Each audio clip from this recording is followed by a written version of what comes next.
Hi, it's Kirby. It is Sunday, March 2nd, 2025. Today we're going to talk about the possibility that Gene Hackman was, let's call it, whacked, because there's additional information that has surfaced. And then I did my own digging. And so I just want to share this with you. Clearly, the events as they have unfolded are very unusual.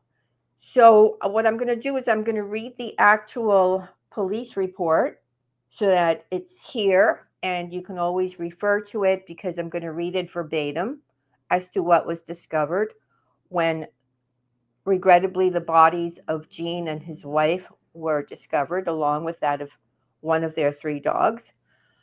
And I'm also going to read additional information.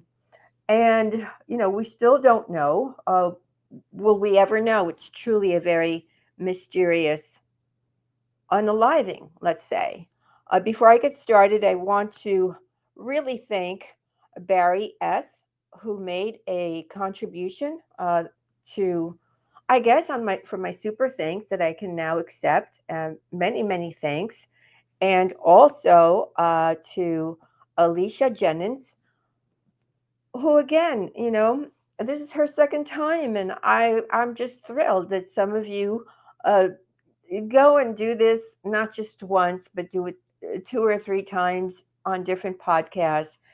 And I can't tell you how appreciative I am because certainly this helps me continue to work, and it shows that you guys appreciate the time that it takes to do these deep dives. And so, what I'm going to do is I am going to first read the basically the what was written in the actual search warrant. So it begins. Detective Roy Arndt is a full-time certified peace officer in the state of New Mexico, and then it goes on to list his credentials, and then the statement of facts. At approximately 1:43 on Wednesday, February 26, 2025, Santa Fe Regional Emergency Communications Center received a call for service regarding a reporting party locating two deceased individuals inside the residence of 1425 Old Sunset Trail, Santa Fe, New Mexico. Santa Fe County Patrol deputies Javier Barron and Joshua Thomas were then dispatched to location to conduct an unalivement investigation. When Deputy Thomas and Barron arrived, Deputy Thomas indicated he spoke to two individuals, one of which was the reporting party who found and located the front door of the residence to be opened ajar. So it's open slash ajar. Deputy Thomas identified the reporting party to be a male named, and then these names are blanked, and then he goes on to say, advised he works as a maintenance work for a company called Home Company, HOAM. The other maintenance worker was identified as, and the name is redacted. Deputy Deputy Thomas told Affiant after speaking to the two males, he and Deputy Barron then walked to the front of the residence and found the front door ajar. He advised he did not observe any signs of forced entry into the home. After Deputy Thomas entered the residence, he immediately observed a bathroom to the left of the front door. The door to the bathroom was opened. Deputy Thomas advised he observed a deceased female laying on the ground near the countertop inside the bathroom. The female was observed laying on her right side. He advised she was found wearing dark gray sweatpants and a light in color sweatshirt. The female was observed to have black in hair color. Deputy Deputy Thomas advised he observed a black in color space heater near the female's head. He advised he suspected the heater could have fallen in the event the female abruptly fell to the ground. So there, please note that the space heater was not standing upright. It had fallen. Okay, because I haven't read that in any of the mainstream news articles that the space heater was actually fallen over. So there are things in the actual report that are not really being clearly reported by the mainstream media.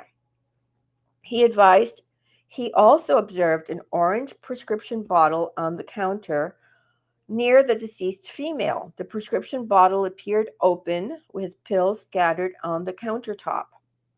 Deputy Thomas advised the female showed signs of obvious body decomposition, bloating in her face, and mummification in both hands and feet. Affiant learned Deputy Thomas and Barron continued to search the residence, where they then found a deceased brown in color German Shepherd canine. The deceased canine was located approximately 10 to 15 feet from the deceased female in a closet of the bathroom. Deputy Thomas and Barron then proceeded to clear the other portions of the residence. In doing so, they observed a pair of feet and legs on the ground near the kitchen area. Deputy Thomas identified a male to be deceased in an area of the home he believed to be a mudroom. The deceased male was found wearing gray sweatpants, a blue in color long sleeve t shirt, brown slippers, and walking cane. Deputy Thomas indicated he observed a pair of sunglasses located near the descendant's left of his body. Based on Deputy Thomas's training and experience, he suspected the male individual had suddenly fallen. Deputy Thomas advised the male also showed signs of death, similar and consistent with the female. Deputy Thomas advised there were two other dogs located on the property. He advised one of the healthy dogs was initially observed near the deceased female inside the bathroom. That's so sad because apparently, I mean, they had three German Shepherds. One was no longer breathing, but apparently one of them that was breathing was very concerned about his mommy who was on the floor not breathing. And so they found one of them inside near her. And then it goes on. Deputy Thomas advised he and Barron searched the remainder of the property and found all other buildings and the garage to be locked and secured. So again, we have to wonder, why is the front door of the house not secure, but the garage is locked and secured, and the other buildings on the ground, they were locked and secured. Deputy Thomas again advised he did not observe any signs of forced entry into the residence. Deputy Thomas indicated he did not observe any indication the residence had been rummaged through or items were taken from inside the residence. He advised, based on his training and experience, nothing appeared to be out of place while clearing the residence. Deputy Thomas indicated he asked, and then it's redacted and redacted, when last had contact with homeowners, and they both advised it was approximately 2 weeks prior. Both individuals advised they rarely saw the owners of the residence when conducting routine maintenance on the home. Both indicated they maintained contact with the homeowners through texts and phone calls and primarily communicated with the female, identified as the deceased female. The two males identified Betsy's husband and Gene Hackman, or Eugene Allen Hackman, however, did not positively identify him as the deceased male. At this time, the male's true identity is unknown. Isn't that something? Because I never read that in any of the newspapers, that initially they could not identify him. Apparently, he had been showing signs of decomposition, making it difficult for them to realize that it actually was Gene Hackman.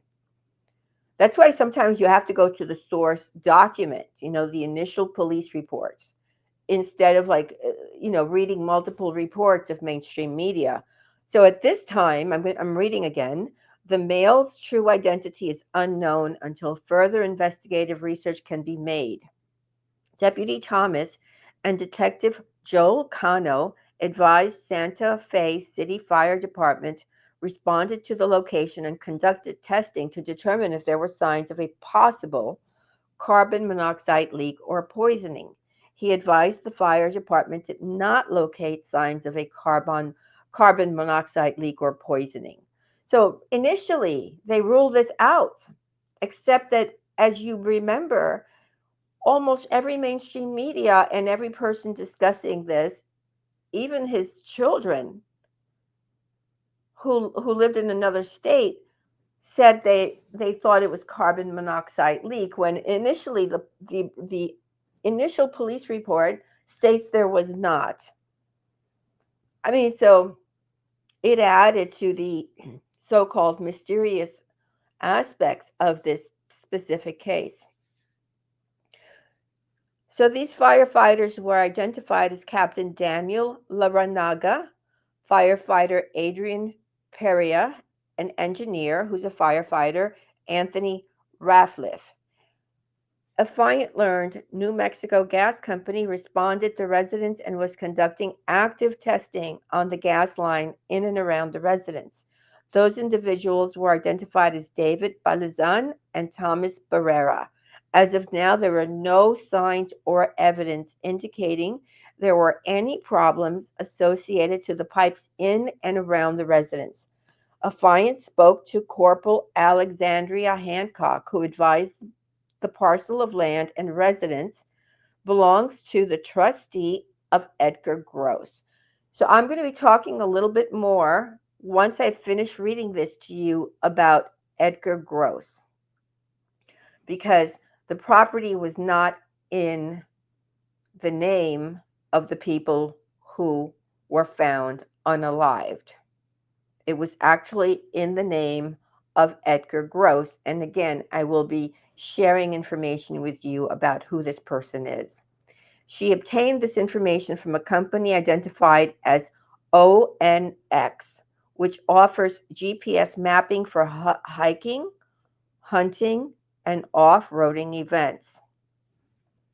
That in itself is unusual, because when I tell you who this person is, you'll find that in itself is unusual. Affiant is aware through training and experience, individuals exposed to gas leaks or poisonous gas can suffer immediate and unexpected unalivements. Affiant is aware through training and experience that individuals exposed to poisonous gas might not show apparent injuries.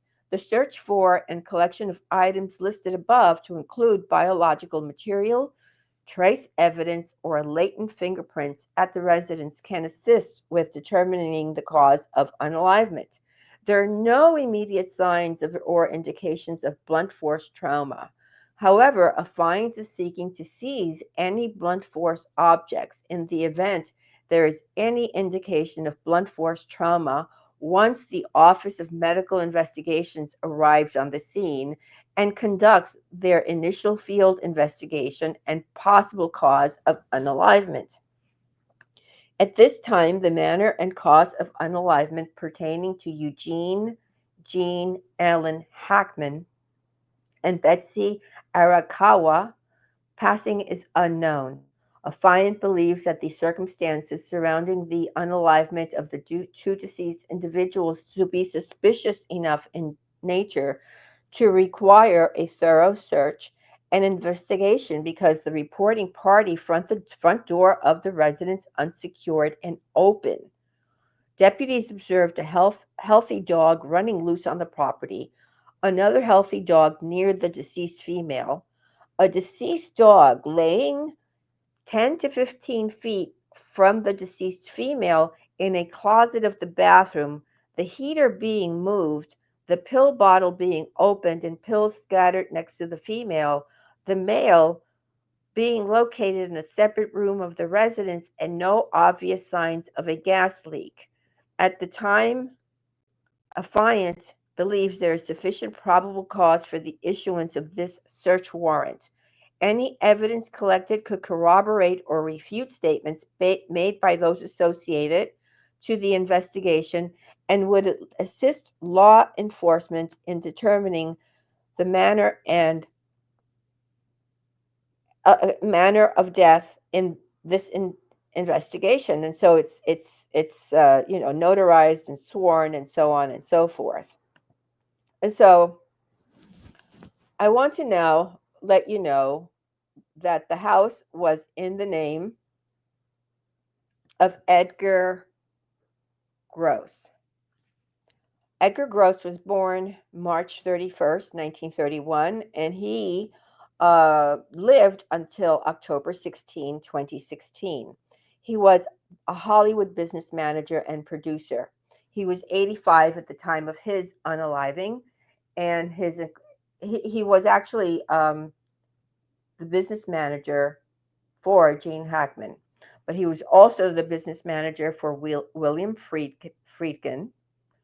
And if you guys here are also on my Substack, you know I've written a lot about William Friedkin because Wexner went to school with Friedkin, and Friedkin is connected to the whole Jeff case, and it's on my Substack. I mean, that information has been there for close to a year. And if you want to read more about that, come on over. He was also the business manager for Alfred Hitchcock, Gary Cooper back in the earlier days. Also business manager to Angelica Houston, Richard Gere, Paul Schrader, Linda Evans, music acts, Joe Cocker, the Commodores, Bill Withers, and it's a list of who he was. He was like one of the first Hollywood business managers, and he really did work for Hollywood's elite. Now, the person who made the comment to mainstream media was his son, Matthew Gross. Matthew Gross lived in the property next door to Gene Hackman. That's also, from the records that I looked at, also owned by his father. So his father, Edgar Gross, owned Gene Hackman's house and owns the house where his son, who is Gene Hackman's neighbor, Matthew, also lived. And, basically Matthew told the New York Post on Thursday they were very happy together, and we were all incredibly shocked by this. Now, that's his neighbor. So, would he not be a little bit surprised to know that they had been not, nobody saw them for 9 days? Apparently, that's 9 days they were in there unalived. So the other thing that I want to share with you is that the police announced they believed that Hackman was unalived on February 17 because that is the day that his pacemaker stopped recording his heartbeat. He wore a pacemaker. So they were both considered to have been unalived at the same time, in addition to the one dog that in some of the articles is claimed to have been in a crate, those crates that are made for taking your pets to the vet or moving them around, except that the other two dogs were not in crates. So Randy Quaid on March 1st, meaning Saturday, tweeted, Gene Hackman and his wife are unalivement victims, meaning intentional, whacked victims. Some SCUM bags did it and staged it. Stop talking about the films he is in. This is how they get away with unaliving famous people. Fake news starts generating film clips. How is it possible I know at least 6 people who have unalived, like Carradine, Hackman, Ledger, and then question mark? So, while I was on a podcast show recently, I was asked about Dennis Quaid, who, by the way, was born April 9th. I'm sorry, Randy Quaid, who was born October 1st, 1950, and whose brother, Dennis, was born April 9, 1954. So, Randy said that Hackman had one of the largest royalty streams in Hollywood. He has talked about the Star Whackers before. He's talked about Bob Saget, Matthew Perry, Brittany Murphy, Philip Seymour Hoffman, and others. And so the the way it works is, this does happen. It's not when I was on the show and this question was posed to me, I was like, well, it's clear that he's been made to look like a lunatic.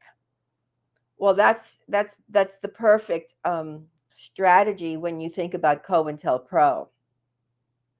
Make someone appear and look like a lunatic, and then nobody takes them seriously. And so it's not really too far from the truth for Randy Quaid to say that Hackman, although he was up in age, was removed for specific reasons. And when I discovered that the house is not even in his name, it's actually in his manager's name. There's we have to start wondering, well, what's going on? And so what I want to do is I want to share with you that Randy and his wife Evie Quaid, and Evie, by the way, had a lot of money when she met Randy. It's not like she was some hanger on and married up. So I'm going to just share this information with you. They both believe that there was an evil sect of Hollywood trying to unalive them. That it is, quote, the same shadowy organization that unalived Heath Ledger, David Carradine, and Chris Penn. That this secret sect is responsible for extorting millions from their bank accounts while running them out of the country. I want to pause here and I want to say that every now and then I do talk about property. Who owns this property? Who's purchased this property? So, for example, with Jeff's Islands, both islands were purchased by someone who works at Bear Stearns. We know that Bear Stearns has a link to Jeff because that is the second place that he worked on his way up the ladder. And frankly, when he was working at Bear Stearns, in one of his early interviews, he said that one of his clients was indeed Queen Elizabeth. Another client of Bear Stearns, after Bear Stearns collapsed during the housing crisis, was Donald Trump. I'm going to move on because a lot of this stuff is on my Substack. So, friends and relatives point to the 1989 marriage of the Quaids as the beginning of, quote, the end for the Golden Globe winning actor. And then others say that this goes back to 2006 when they were approached by law enforcement for disturbing the peace. And then Randy was somehow blackballed from a Broadway play for being verbally abusive to cast members. However, the Star Whacker term begins in 1983 because the Quades became fugitives from the law by strange events that happened. Randy had a very bright career in front of him at that time. He's 6 feet 4 inches tall. He's the older brother of Dennis Quaid, who had become a breakout star in 1974 when he received an Oscar nomination starring alongside Jack Nicholson. Now, we have to know that these people are all connected. So, if you remember my last podcast with why am I blanking? Uh, well, my last podcast,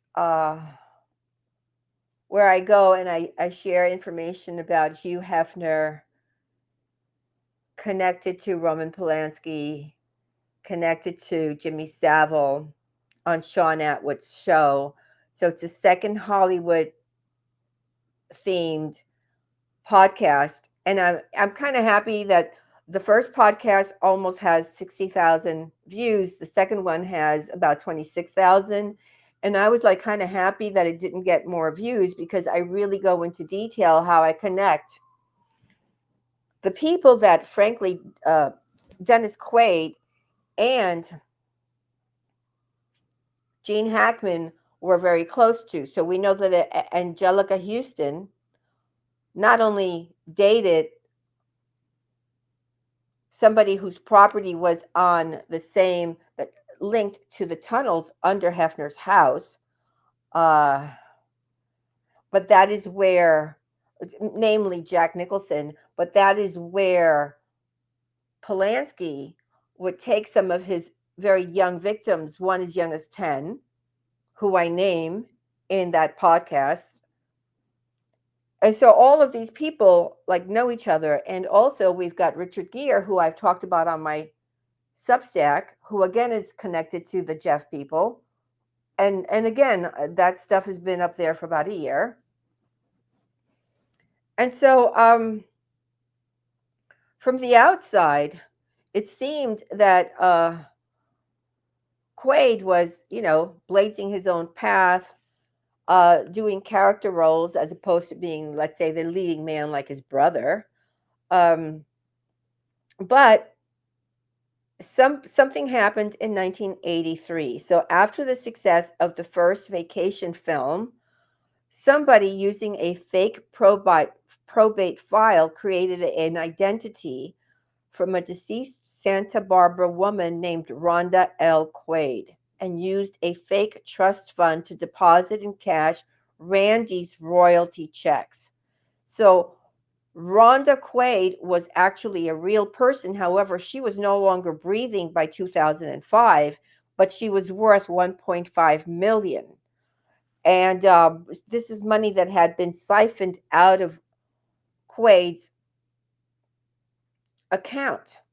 So, but she was, if you look at her record, she was a school teacher. But if you go and you look at the file, there was at least $7 million in cash. So, how would a school teacher have that kind of money? That was Randy's money. And Evie was 24 years old at the time that she met Randy in 1988. She was assigned to drive actors around the set of Bloodhounds of Broadway, a film starring Madonna. We talk about Madonna often. She comes up as being part of that world that Randy has been trying to expose. On the day that she met and drove Randy to the set, they got lost and they eventually ended up staying at a Chinese restaurant where Randy proposed to her on the spot, and they ended up spending the night together. Now, she's a socialite. Her uncle was the founder of Revlon. Her mother was already very wealthy. Uh, the family's connection to a trucking company in New Jersey. Okay, we can talk about the trucking company in New Jersey having ties to, let's say, underground figures. But these same underground figures, by the way, have their own connections to the three-letter agency that I talk about very frequently on this channel. So Randy is saying this. Now, a lot of people are jumping on Randy's. What I noticed after I do a podcast, even on my channel, they're trolls. They're paid to attempt to discredit me. They listen very carefully to see if they can poke any kind of hole into anything I'm saying. This is all over the place. I didn't notice this just when I began working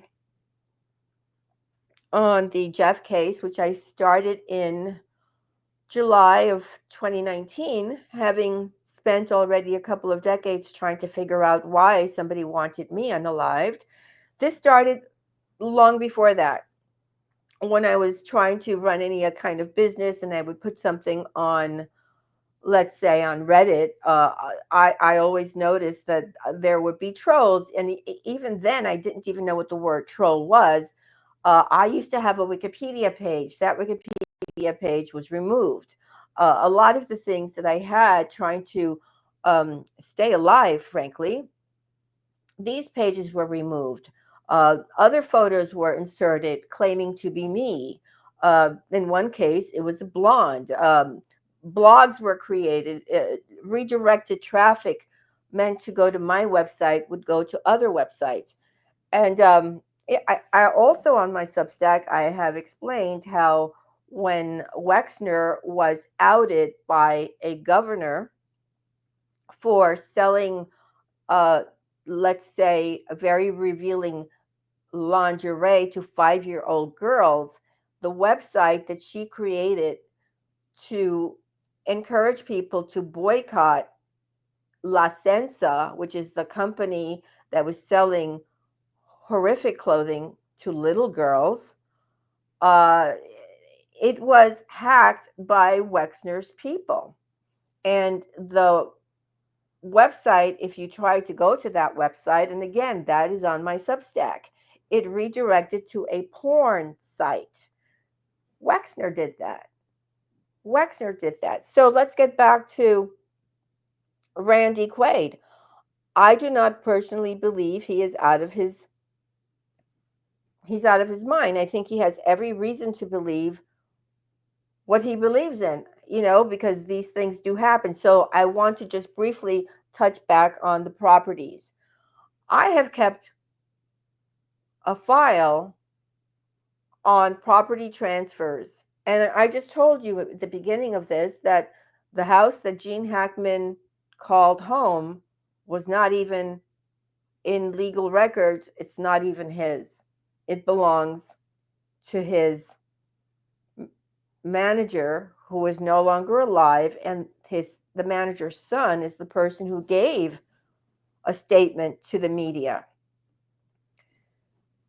And so I have noticed that there's certain homes, and I'm not going to mention the names here because then I get questions that I'm not going to answer because I have not researched this enough. However, I do suspect that there is a lot happening because there is one person specifically who, again, is connected to Jeff, who buys all of these homes at a great discount once these people are no longer breathing.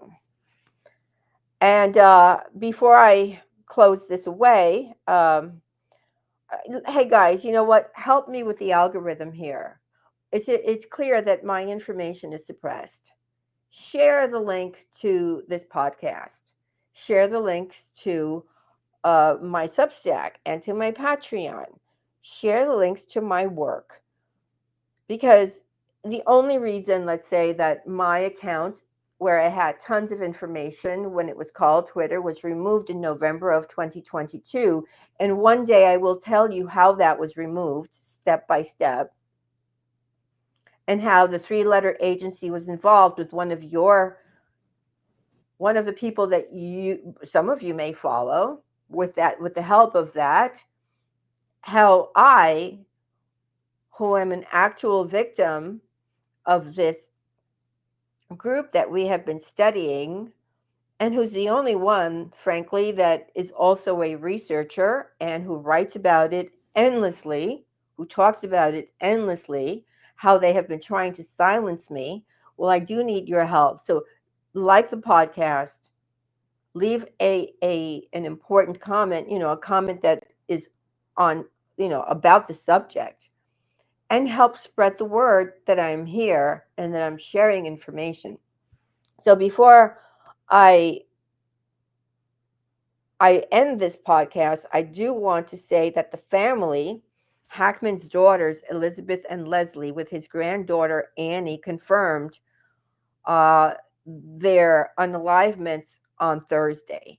And they issued a statement. It is with great sadness that we announce the passing of our father, Gene Hackman, and his wife, Betsy. He was loved and admired by millions around the world for his brilliant acting. But to us, he was always just dad and grandpa. We will miss him sorely and are devastated by the loss. Okay, guys, I am very curious to hear your thoughts and commentary on this podcast.